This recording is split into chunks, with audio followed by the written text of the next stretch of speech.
ప్రస్తుత రాజకీయాల్లో సిద్ధాంత రాజకీయాల కన్నా అధికారానికే పెద్దపీట వేస్తున్నారు నేతలు. బెల్లం చుట్టూ ఈగలు ముసిరినట్టు పవర్ కోసం జెండాలు అజెండాలను ఇట్టే మార్చేస్తున్నారు. ఉమ్మడి నెల్లూరు జిల్లాలో ఈ తరహా రాజకీయాలకు ఎవరూ అతీతులు కాబోరు. ఎన్నికలకు మధ్య ఊసరవెల్లిలా రంగులు మార్చినట్లు మార్చేస్తున్నారు నాయకులు. పార్టీల సిద్ధాంతాల కన్నా వ్యక్తిగత లాభాపేక్ష, స్వార్థ చింతనే ప్రధానంగా సాగుతున్నాయి అక్కడి రాజకీయాలు. అందుకు నెల్లూరులోనే బీజాలు పడ్డాయా అంటే అవుననే సమాధానమే వినిపిస్తోంది. ఇంతకీ గడిచిన దశాబ్ద కాలంలో నెల్లూరు జిల్లాలో మారిన రాజకీయ పరిణామాలు ఎలా ఉన్నాయి, వాటి వెనక జరిగిన రాద్ధాంతాలేంటో ఇప్పుడు చూద్దాం. ఓడలు బండ్లు, బండ్లు ఓడలవుతాయనేది రాజకీయాల్లో తరచూ వినిపించే నానుడి. వర్తమాన రాజకీయాల్లో నడుస్తున్న చరిత్ర కూడా అదే. 5 ఏళ్ల క్రితం తిరుగులేని ఆధిపత్యంతో కొనసాగిన పార్టీలు ఆ తర్వాత అధపాతాళానికి వెళ్లిపోతున్నాయా అన్న అనుమానాలు కలుగుతున్నాయి. నెల్లూరు జిల్లాలో ఇటీవల రాజకీయాలు కొత్త పుంతలు తొక్కుతున్నాయి. సిద్ధాంతాలు, విధానాలు, లక్ష్యాల మాటేమో గాని వ్యక్తిగత స్వలాభాపేక్షే నేతల్లో ప్రధాన ఎజెండాగా మారిందా అంటే అవుననే సమాధానమే వస్తోంది రాజకీయ చరిత్రను పరిశీలిస్తే. అధికారమే హద్దు, స్వార్థం, స్వావలంబన, సొంత రాబడి ప్రధాన ఎజెండాగా నేతలు, పార్టీలు మారుతున్నాయన్న విమర్శలు వినిపిస్తున్నాయి. ఈ పరిణామాలు సుదీర్ఘంగా రాజకీయ పార్టీల సిద్ధాంతాల కోసం పనిచేసే నేతలతో పాటు మరికొందరు కార్యకర్తలకు మింగుడు పడని అంశంగా మారిందట. జిల్లా రాజకీయాల్లో సుదీర్ఘకాలం పనిచేస్తున్న ఆనం కుటుంబాన్ని పరిశీలిస్తే ఒకప్పుడు కాంగ్రెస్ పార్టీ, ఆపై కొన్నాళ్లు టీడీపీ, తర్వాత వైసీపీ, ఇప్పుడు మళ్లీ టీడీపీలో ఏపీ దేవాదాయ ధర్మాదాయ శాఖ మంత్రిగా ఉన్నారు ఆనం రామనారాయణ రెడ్డి. ఇదే సమయంలో వారి సోదరుడి సతీమణి వైసీపీ నుంచి జిల్లా పరిషత్ చైర్పర్సన్గా కొనసాగుతున్నారు. ఇక ఏబీవీపీ నుంచి రాజకీయ అరంగేట్రం చేసిన కోమటిరెడ్డి శ్రీధర్ రెడ్డి సుదీర్ఘకాలం కాంగ్రెస్ పార్టీలో కొనసాగారు. వైసీపీ ఆవిర్భావం నేపథ్యంలో జగన్ వెంట నడిచారు. 2 సార్లు వైసీపీ నుంచి నెల్లూరు రూరల్ ఎమ్మెల్యేగా కొనసాగారు. ఎన్నికలకు ముందు వైసీపీ అధినేతపై తిరుగుబావుటా ఎగురవేసి తెలుగుదేశం పార్టీలో చేరిన కోటంరెడ్డి శ్రీధర్ రెడ్డి ప్రస్తుతం టీడీపీ జెండాతో విజయం సాధించి రూరల్ ఎమ్మెల్యేగా కొనసాగుతున్నారు.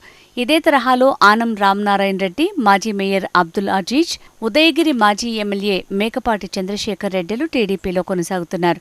కావలి ఎమ్మెల్యే దగ్గుబాటి వెంకటకృష్ణారెడ్డి సైతం ఎన్నికలకు ముందు టికెట్టు కోసం టీడీపీ చెంతన చేరి ఆ పార్టీ జెండాతో కావలిలో ఎమ్మెల్యేగా విజయకేతనం ఎగురవేసి ప్రస్తుతం టీడీపీలో కొనసాగుతున్నారు.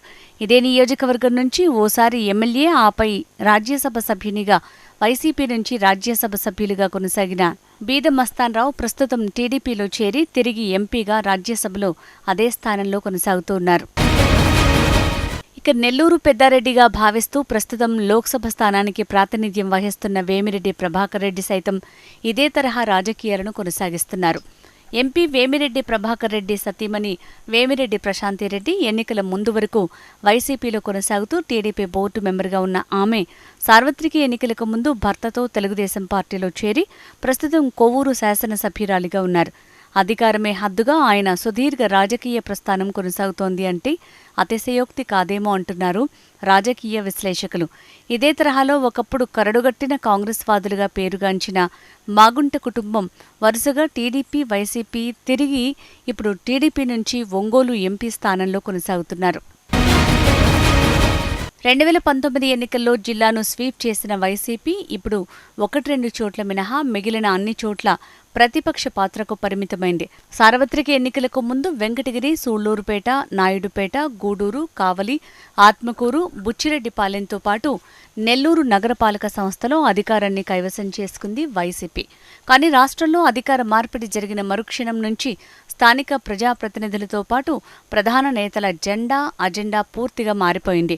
అధికారమే హద్దుగా కండువాలు మార్చి వలసలకు జై కొడుతున్నారు.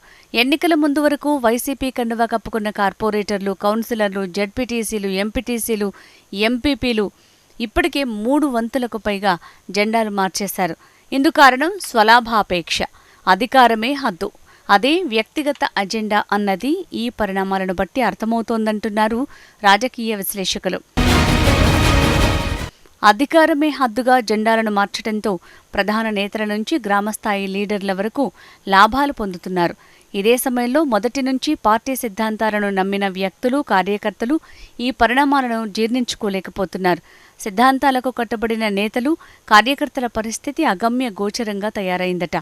మొన్నటి వరకు అధికార పక్షంలో ఉన్న వైసీపీని ఎదుర్కొని వారితో ఇబ్బందులు పడ్డ తాము ఇప్పుడు అధికార పక్షంలో ఉండి కూడా తమకు ప్రతిపక్ష బాధలు తప్పడం లేదంటూ ఆవేదన వ్యక్తం చేస్తున్నారట. గతంలో అధికార పార్టీ నుంచి ఇబ్బందులు పడిన నాయకులు ప్రస్తుతం వలస వచ్చిన నాయకులకు అనుచరులుగా ఉండలేక వారిని విభేదించి మరికొన్ని కష్టాలు తెచ్చుకున్నట్లుగా ఆవేదన చెందుతున్నారు అధికార పార్టీ కార్యాలయాల్లో. ముఖ్యంగా ఉమ్మడి నెల్లూరు జిల్లాలో దాదాపు 4 నియోజకవర్గాల్లో ఇదే పరిస్థితి కొనసాగుతోందని ఆ పార్టీ నేతలే బాహాటంగా చెప్తున్నారట. అర్ధబలం ఉంటే చాలు, అంగబలం దాంతో పాటే ఉంటుంది అనేది తాజా రాజకీయ పరిణామాలు, పరిస్థితులు స్పష్టం చేస్తున్నాయి. డబ్బుంటే కొండమీది కోతి దిగి వస్తుందనేది పాత సామెత. ఇప్పుడు అర్ధబలం ఉంటే అధినేతలు సైతం గతాన్ని వదిలి పార్టీలోకి రెడ్ కార్పెట్తో స్వాగతం పలుకుతున్నారనేది తాజా రాజకీయ పరిణామాల్లో జరుగుతున్న పరిస్థితి. ఉమ్మడి నెల్లూరు జిల్లాలో టీడీపీ వెంట ఉన్న అనేక సీనియర్ నాయకులు, కార్యకర్తల పరిస్థితి ఇప్పుడు అగమ్య గోచరంగా ఉందంటున్నారు ఆ పార్టీ నేతలు కొందరు. కూటమి ప్రభుత్వం అధికారంలోకి వచ్చాక గతంలో తాము అధికార పక్షం నుంచి పడ్డ ఇబ్బందుల నుంచి బయటపడతాం, ప్రజా ప్రాతినిధ్యంలోకి అవకాశాలు కలుగుతాయి, కార్పొరేషన్లో చైర్మన్ పదవులైనా లభిస్తాయి అనుకుంటే అదీ లేదని కొందరు ఆవేదన చెందుతున్నారట అధికార పార్టీకి చెందిన నాయకులు.